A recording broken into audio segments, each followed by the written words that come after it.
Renee, Starms here, and today I want to ask you, do you ask for feedback from your viewers? And if you don't, and you're a marketer or blogger, it's a very good idea to start doing that. Because, when you ask for feedback, you're able to create more engagement with your audience. And if you know what they want or what their questions are, you can ask them, in your next series of content and things like that.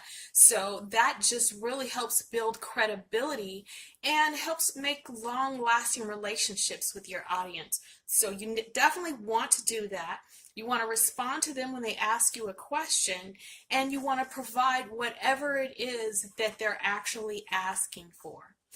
That's a good rule of thumb, because the more you provide value and the more you create content and give resources that they need, the more they will come back to you. And when they come back to you, they'll also share your information, and that just helps you grow as a business person.